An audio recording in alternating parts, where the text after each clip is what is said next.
আসসালামু আলাইকুম ভিউয়ার্স, কেমন আছেন সবাই? আসলে আমি আজকে ইফতারির জন্য আমাদের ইফতারি হবে ফ্রাইড রাইস।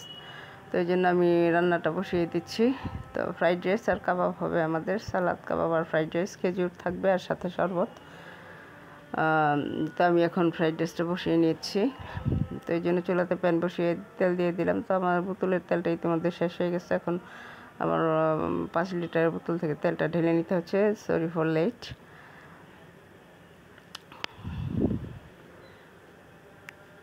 তো আমি এই পর্যায়ে তেলটা ঢেলে দিচ্ছি। তো দিয়ে দিলাম তেল। দেওয়ার পরে তেলটা একটু গরম হয়ে আসলে আমি আদা কুচি রসুন কুচিটা দিয়ে দিয়েছিলাম। এটা আমি ক্যামেরাতে অফ ক্যামেরায় দিয়ে দিয়েছিলাম, আসলে ধরতে পারিনি সেজন্য।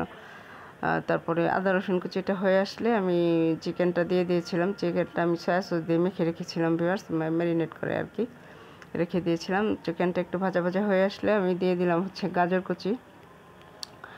আমি আজকে চিকেন ফ্রাইড রাইস রান্না করছি, তাই এতে দেবো হচ্ছে সবজি গাজর, তারপর হচ্ছে ব্রকলি, তারপরে হচ্ছে 2 রকমের হচ্ছে ক্যাপসিকাম, রেড কালার এবং গ্রিন কালারের ক্যাপসিকাম।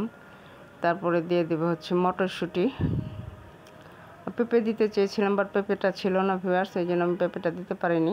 কালারফুল হলে ফ্রাইড রাইসটা দেখতে খুবই ভালো লাগে। তো এখন সবজিটা সবগুলো সবজি দেওয়া হয়ে গেছে।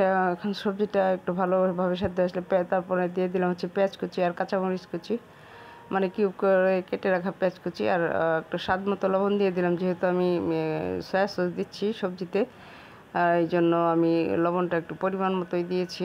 মানে তারপরে দিয়ে দিয়েছি হচ্ছে মটরশুঁটিগুলো। এখন সবজিগুলো একটু হয়ে আসলে, মোটামুটি একটু ভাজা ভাজা হয়ে আসলে আমি হচ্ছে 3টা ডিম ফেটে রেখেছি, গোলমরিচ দিয়ে রেখেছিলাম ডিমটা, সেটাও আমি এতে দিয়ে দিব।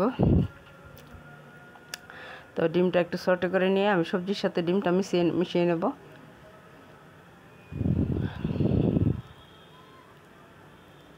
তো ডিমটা হয়ে গেছে, এখন সবজির সাথে মিশিয়ে নিচ্ছি। এরপর যে আমি হচ্ছে যে আমি রাইসটা আগেই করে রেখে দিয়েছিলাম, রাইসটা একটু আগে করে রেখে দিলে, রান্না করে রেখে দিলে হচ্ছে একটু ঝরঝরা হয়। তো আমি দিয়ে দিলাম রাইসটা এবং মিশিয়ে নিয়েছি। মিশিয়ে নিয়ে এখন একদম নেড়ে চেড়ে একটু ভাজা ভাজা করে দেন আমি ঢেকে দিয়েছি। 5-7 মিনিটের মতো ঢেকে দিয়েছি অল্প আছে। তো ঢেকে দেওয়ার পরে যে দেখুন মোটামুটি হয়ে আসছে। এখন আমি এতে টেস্টিং সল্ট আর হচ্ছে একটু অল্প পরিমাণে চিনি দিয়ে আবার দমে দিয়ে দেবো, দেন আমি হচ্ছে নেড়ে চেড়ে নামিয়ে নেবো এবং ইফতারির জন্য সার্ভ করে নেব। তো আমাদের আজকে ইফতারি ফ্রাইড রাইস, আর আমি হচ্ছে কাবাব করে রেখেছিলাম ফ্রিজে, তো ওগুলো একটু গরম করা হবে বের করে। তো কাবাব, খেজুর, ফ্রাইড রাইস, শরবত আমাদের, আর সালাদ হচ্ছে আমাদের আজকের ইফতারি। তো হয়ে গেছে আমাদের, এখন আমরা সার্ভ করে নেব ভিউয়ার্স। তো অলরেডি সার্ভ করা হয়ে গেছে। তো এই যে দেখুন, এই যে কাবাব হচ্ছে লেবু, শসা আর টমেটো আর হচ্ছে ফ্রাইড রাইস। তো আজকের মতো এ পর্যন্ত, আল্লাহ হাফেজ।